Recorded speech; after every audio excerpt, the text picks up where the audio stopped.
Hello, friends. This is Dr. Kru Pasauda, and today we will be going to discuss a very important topic, that is act of a person of mental illness. यानी कि BNS 22, ये जो section है वो भारतीय न्याय संहिता 22 का updated law है, and it is also called as new McNaughten's rule और law of BNS.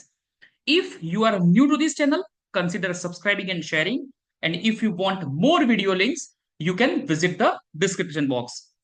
So yes, let us see clause 22 or BNS 22. Nothing is an offense which is done by a person. ऐसा कुछ भी offence नहीं माना जाता है जो कि किसी ने किया हो at the time of doing it by reason of mental illness, is incapable of knowing the nature of the act.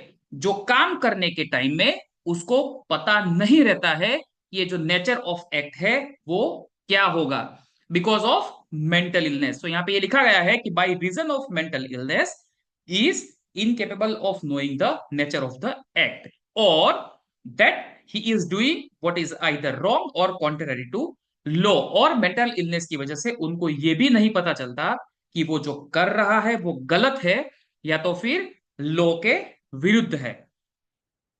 कुछ इंपॉर्टेंट पॉइंट्स है यहां पे, ये समझने बहुत ही जरूरी है.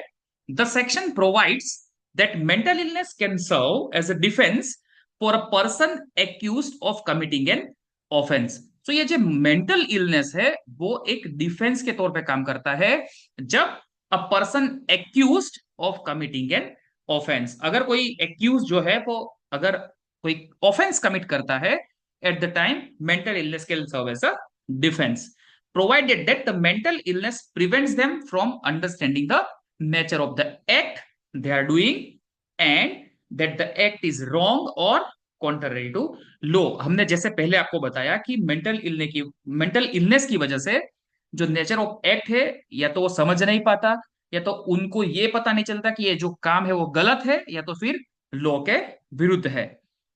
The next point is the individual must be incapable of knowing the consequences of moral implication of their actions. So यहाँ पे वो जो है consequences भी एक्ट के उनको पता नहीं रहते या तो फिर उनके moral implications भी पता नहीं रहते, और it is legally prohibited और unethical. जो काम है, जो काम उन्होंने किया है वो लीगली प्रोहिबिटेड है, ऐसा नहीं कर सकते लीगली, और वो अनएथिकल है. सो ये बहुत ही इंपॉर्टेंट है. थर्ड पॉइंट देखेंगे, the mental capacity must be present when committing the act. The mental incapacity must be present when committing the act, not before or after. So ये चीज बहुत ही क्रूशियल है. जब ऑफेंस हुआ है तब मेंटल इनकेपेसिटी होना बहुत ही जरूरी है. बिफोर एंड आफ्टर की मेंटल इनकेपेसिटी यहाँ पे डिफेंस नहीं मानी जा सकती. The person state of mind at that moment is crucial, right, eight the time of act. And the last one is, if these conditions are satisfied, the person's act is not considered an offense as their mental states negates their ability from the necessary intent to commit a crime. So यहाँ पे ये nullify हो जाता है. उन्होंने जो crime किया है उनका इंटेंशन बेसिकली नहीं होता है, बिकॉज दे आर साइकोलॉजिकली और mentally they are incapable of understanding the nature of act. हम और एक बार उसको पढ़ेंगे. The person act is not considered as an offence as their mental states negates their ability to form the necessary intent to commit a crime.